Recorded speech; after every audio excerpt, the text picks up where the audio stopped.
Well, I'm glad to give greetings to my class of 1969. My wife Sarah is shooting this film, and I've been looking forward to for a couple of years to getting to this 25th anniversary and reconnecting with all of you, but unfortunately, one thing and another happened and I wasn't able to make it.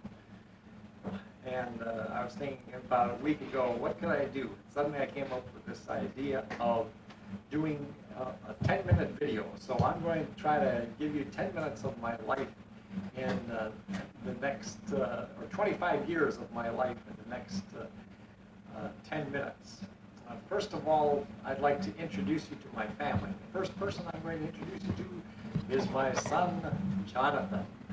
Okay, this is my son, Jonathan, who loves playing basketball. And he's 10 years old and can do more with a basketball at age 10 than I could ever do through my whole career playing basketball, which went through 9th grade. Okay, Johnny, thank you for your dribbling demonstration. This is my daughter, Heidi, and she is in just finished 8th grade, and she's going to play us piano. That's one of the things that she does well in life.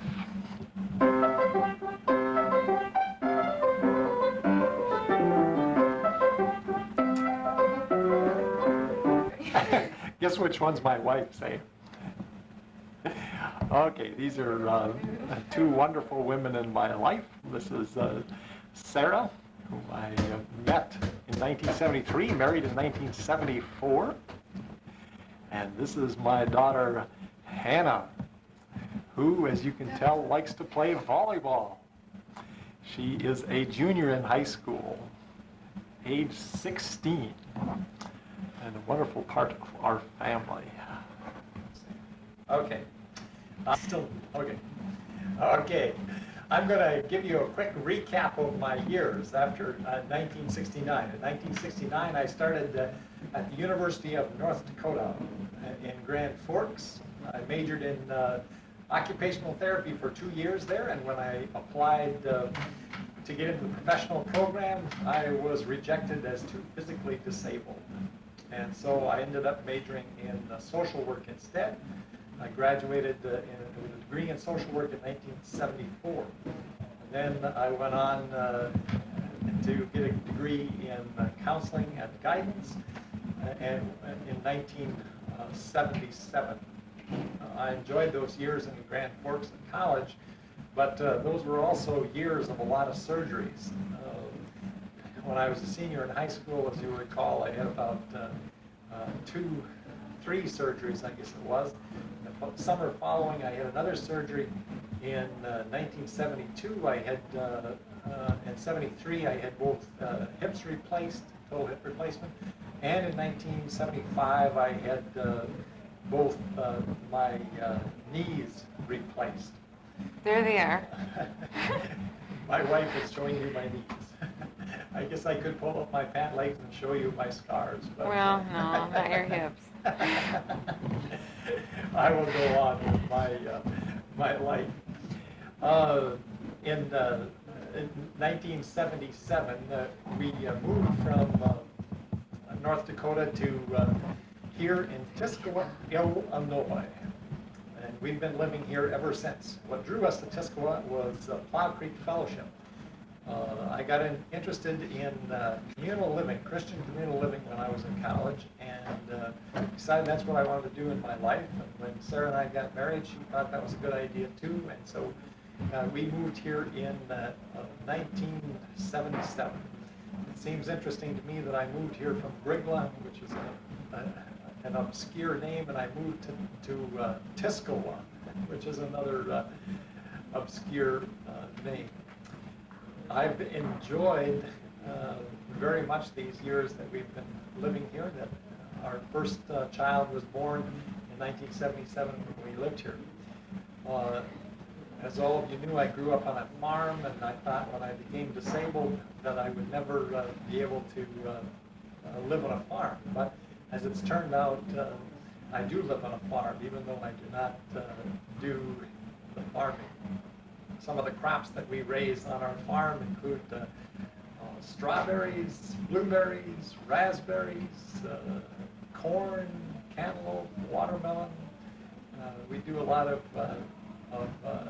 truck gardening, and we also have a big pick-your-own strawberry operation. As far as work that I've done, in 1977 when I moved here, Sarah, who's behind the camera, keeps giving me hints on my presentation here. I started work at a place that provides services for people with disabilities, and I've worked there ever since. The first several years I worked as a personnel director and administrative assistant. For the last 10 or 11 years, I've done fundraising and public relations for that organization. I've also worked since 1981 as an elder here at Plow Creek. An elder is roughly equivalent to a pastor. And so I've done both of those jobs part-time since 1981. To bring you up to date with the latest excitement in my life, I plan on, I have a novel that's going to be published in in October. Hang on just a moment, we'll zoom in on a picture of the cover. The book hasn't been produced yet, but we've got a picture of the cover here. Oops. Can you zoom in on that, Sarah? Uh-huh. That's as far in as it goes. Okay. I hope you can read that. It says Jonas and Sally, a novel by Rich Foss. It will come out in hardback. Move your fingers. It'll come out either in hardback in either October or November, and it's about 330 pages long. Okay, Sarah, I'm going to set this down so you can zoom back. I will send news releases to the papers in my home area so that I can let you know when it's going to be published and where you can get copies of it.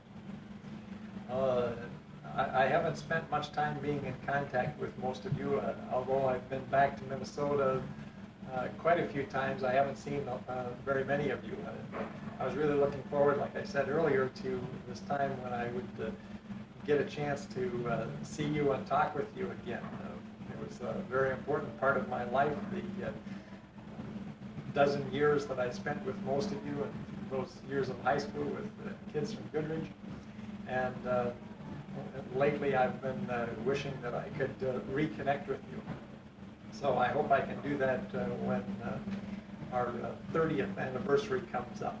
Also, I'm hoping that somebody will run around with a video camera tonight during the reunion so that I can see some pictures of you also.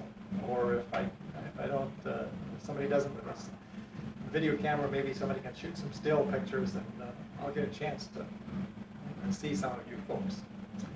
Well, I think that's